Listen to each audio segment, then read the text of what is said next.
Hey everyone, it's Ten Types, and today I just wanted to look at some newly revealed cards that, yeah, they've been released in the past. When was this revealed? This was like a week ago, I think. And then there was some more revealed like a few days ago, maybe yesterday, something like that. So starting off, these are the Toadstool EX, Pawmot EX, and Houndstone EX. So some of you may have already seen these, but they're pretty interesting here. First with Toadstool EX here. First, its ability, Protective Charm, is prevent all effects of attacks from your opponent's Pokemon done to all your Pokemon that have energy attached. This is the same ability we have seen on on Espeon VMAX, and it's quite strong, I think. But at the same time, Espeon VMAX hasn't seen a ton of play, so you can just directly compare those two cards really. Espeon VMAX can be searched out with Radiant Eternus, and can also, I mean, it's like a VMAX does more HP, but obviously gives us another prize. Toadstool evolves from a single prizer. And then also, Toadstool has an attack here. I'd say Espeon VMAX's attack is pretty good. And Toadstool's attack here says for 2 grass energy, a bit of an uncommon attack energy cost, a bit awkward to power up in like general decks, but it does 80 damage and then 40 more for each of your opponents for each of your benched Pokemon with grass energy attached. So this is pretty awkward to use. If you have a full bench, you're hitting 280, which is actually very strong. A full bench with grass energy attached to all of them. But that being said, that's really awkward to power up. The best way to do that is probably with Cherim from Battle Styles, and that only accelerates that grass energy from your hand to your non-rule box Pokemon. You can do this to the Toadstool, the pre-evolution, because it is an EX, evolves from a single prizer here, which is pretty nice. That being said, I can't imagine this being super strong. It's a bit awkward to use, but I don't hate it either. I think only time will tell whether this deck's good or not. It has potential, but also it's kind of awkward. Or it's actually very awkward to use, unfortunately. Pawmot EX now, for 1 lightning, it's a 60, which isn't awful, but it's a stage 2. Also, in terms of stats, Toadstool has 270, obviously grass type, weak to fire, 2 retreat cost. So these are okay stats. But then Pawmot here with 300 HP for a stage 2. That's not amazing, especially because it gives up 2 prizes. It can be easily one-shot by Rapid Urge for VMAX. But then 60 for 1, that's kind of underwhelming, right? It's not awful, but it's pretty mediocre. Actually, it's probably worse than mediocre. But then Lightning Strike, you discard 2 Lightning Energy from this Pokemon. If you do, this does 220 to 1 of your opponent's Pokemon. So, 1, this is kind of awkward to power up, but it does have free retreat, so you can pair this with Electricity Generator, I believe is the name of the card. Which is, like, good that you can do that, but you'll probably have to do that. You can Raihan, but that's not amazing. So, you can do this. 220 type anywhere is strong, but is it amazing? I mean, yeah, it is pretty amazing, but it's also awkward to use. I don't think this card's really going to see much play. We've actually seen a single prize Pawmot, which in the current set and the current Scarlet and Violet expansion, that also like accelerates energy to itself. It hits pretty hard in the active, but also awkward to use because it discards its energy when it attacks, and it can't power itself up super easily, or at least in 1 turn. So I feel like both the Pawmot and this new Pawmot EX are a bit too clunky to use, especially being stage 2s, but if you're able to survive hits with this, I think this Pawmot's usable, as you can like switch between multiple Pawmots, but I don't know. I'm not loving this card. It has potential, but I don't think it's particularly strong. Now moving on to the Houndstone EX.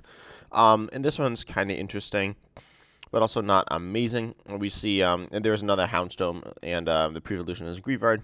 This one having 3 retreat cost, 260 HP, stage 1, so okay stats, but not amazing. Kind of underwhelming. His first attack for 1 psychic, Big Bite 30, and the defending Pokemon can't retreat. That's okay. It's not amazing, but it has some utility, I think. And then more importantly, its attack here, Last Respects, Psychic Colors 160, 10 more for each Psychic Pokemon in your discard pile. Let's see. And then this is the same effect, essentially, as the Greavard we've seen, which I believe is this Greavard. Oh, I want to get out of this. And then another Houndstone. So interestingly, obviously, Psychic Colors is a bit awkward to use. You can pay this with various things, though. It's certainly payable. And then you can also do the other Houndstone, which does 80 plus 10 per each Pokemon in your discard, Psychic Pokemon in your discard pile. And then the regular Greavard does 10 for each Psychic Pokemon in your discard. So obviously, Greavard's the easiest to power up. And then Houndstone is a little easier than Houndstone EX, but Houndstone EX you can use double turbo on if you want. I think this card's mediocre. I don't think it's going to be particularly strong, but I don't think it's completely useless either. But moving on to the new cards, these are from the new set Pokemon card 151. I don't know when we're getting this, but there's some cool cards. We see this Bulbasaur and Ivysaur, which are pretty generic. But then we see this Venusaur EX with 340 HP. So this is like the HP you want to get. That's pretty insane. 340 for a tree cost, unsurprisingly, to counteract that. But then, yeah, I was checking. The Bulbasaur has 2 retreat costs, so 2, 3, 4. The retreat cost going up there. So very big, hard to get out of the active. But Soothing Bloom, once during a turn, if this Pokemon is in the active spot, you may heal 60 from one of your Pokemon. You can use multiple Venusaur EXs per turn, but they all need to be in the active slot. So you're going to be needing cards like Switch and Escape Rope. And as far as I know, those are the only like valid ways to switch. You can't really get free retreat on this, and you're like never retreating. It's so expensive. I think this ability is pretty underwhelming, but it's not useless either. But I think from the little amount of healing we've seen in the format so far, I don't think this is quite good enough. The main healing cards we've seen have been pretty much just Cheryl, and also Sharon's Care, but cards that heal like everything. And that's pretty much all we've seen for healing. Venusaur isn't going to be able to do that, unfortunately. But then it's attack Grass, Colorless, Potent Whip, 150 damage, and your opponent's active is now Poisoned and Confused. That's like pretty mediocre. Actually, no, it's underwhelming, right? We saw the Palmot doing 220 Snipe. Confusion is pretty underwhelming, and Poison's like, that's just like 10 more damage. You get our goods 20 more damage, but like it's not that good. This attack just doesn't do enough. This Pokemon's pretty underwhelming. I think this is like definitely one of the worst EXs we've seen so far, and we've seen some like not great ones, but Venusaur is pretty bad. Also there's another Venusaur in format, in Pokemon Go, I believe, and I don't think it's particularly strong. It might inflict special conditions, or it might be Gust. I don't remember which, but no, I think it's both Gust and special conditions. But it's like still a lot to set up. It's very little payoff for getting a stage 2. And now we see this Charmander and Charmeleon, again, pretty generic. This Charmander can discard a stay-in from play, which is moderately okay. But then Charizard EX here, 330 HP, still very strong. Keep in mind, you're probably going to be Magma Basing to this Pokemon. Not necessarily fusing Armor Rouge, but Magma Basin puts damage counters on your Charizard. So you need to be careful of that. You're not actually going to have 330 HP, but you're still going to have enough. Also, is this the Terra? No, this is not the Terra Charizard, which we're getting in the future set. But if this Pokemon has any damage counters on it, it does 100 more damage. So it does 160 for 1 energy. You can just Magma Basin. The whole idea is you Magma Basin, or you could Old Cemetery, which does damage when you attach to the Pokemon. And both those are fine. I definitely kind of like this. You can still Cheryl after. Obviously, don't Cheryl to remove all the damage counters. You need some damage counters to boost the damage. The 160 for 1 is very solid. I like this. It's a bit weak, but I think it has like potential to be a solid attack. I'd like to see it doing a little bit more. You can boost this with various things. Almost just Defiant Band or Choice Belt or Vitality Band. But then you're only hitting 190, which is like better, but you're still not one-shotting much. So I think it's a bit weaker than I'd like. That being said, it's a very solid attack. But then his other attack here, Detonating Vortex, which will be able to KO essentially anything. 330 damage here. Let's go 3 energy from this Pokemon.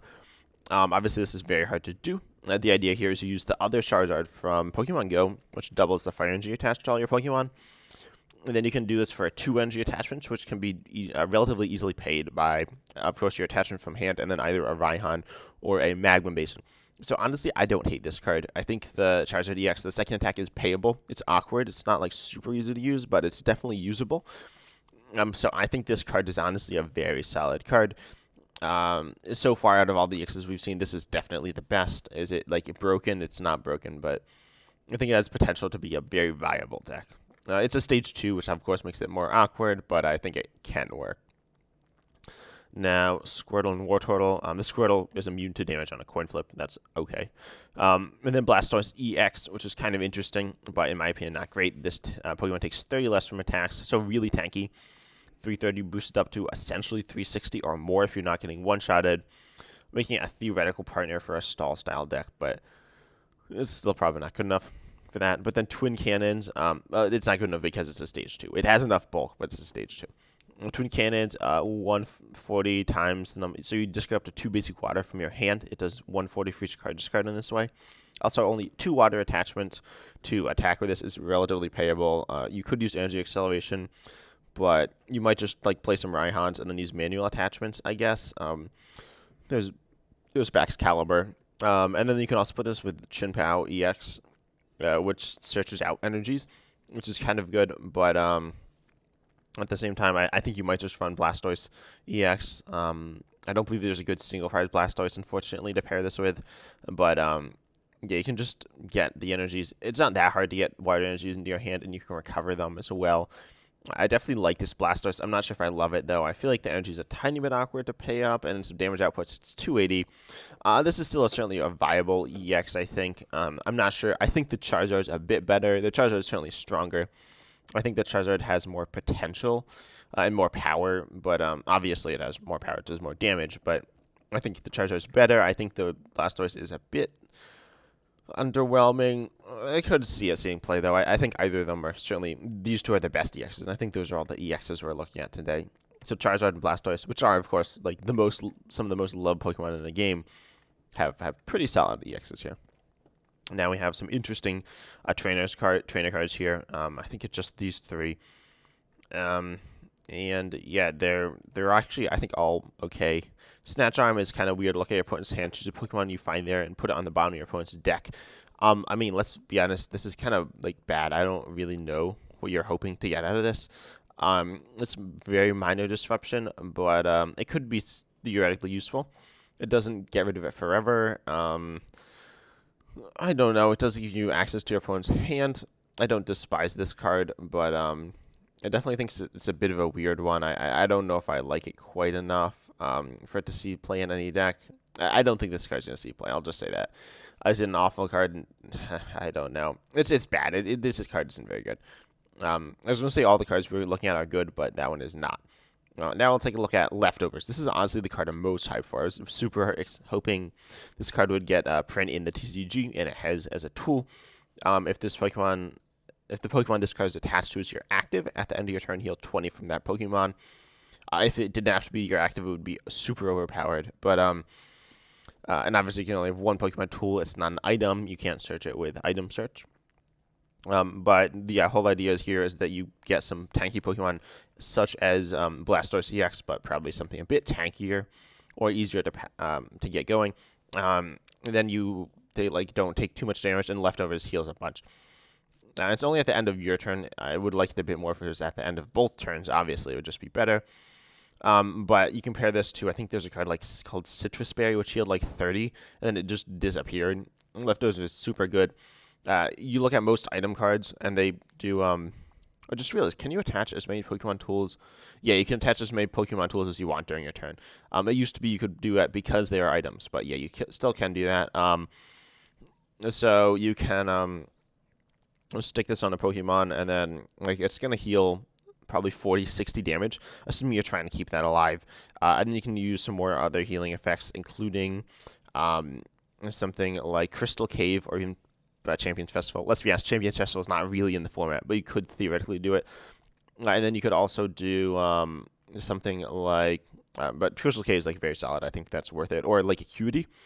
You could also go in with something like Radiant Serena or Radiant Gardevoir, and you can also use other healing cards. I think like Potion or whatever.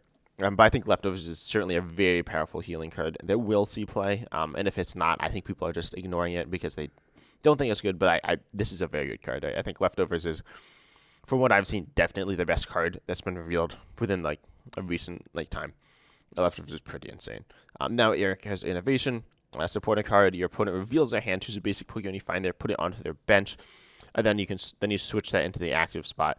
So, and I saw someone comment this down below on PokeReach. I'm on PokeReach. I don't remember if I said that. That this is the same as Boss Orders plus Captivating Pokepuff, which it essentially is. It's an okay card, but in my opinion, you don't know if you're going to hit anything. So I'm not sure if this is better or worse than Manaphy. And it's obviously intended for control-based text, and it's like exclusively useful in control-based text. Um, so I don't know if this is better or worse than the Manaphy we have in format, which does the same thing essentially as an attack. Um, I think Erica's innovation here is an okay card. I kind of like it, but I don't know if you're ever gonna have that guaranteed value that you're really looking for with this. Because like I don't know if you're gonna know if like you're not gonna know if they have a Pokemon in their hand necessarily. And if you miss, you're gonna end up in a really bad spot because they're probably gonna have their main attacker in the active just pounding away at you. So that's why something like Boss just has more value.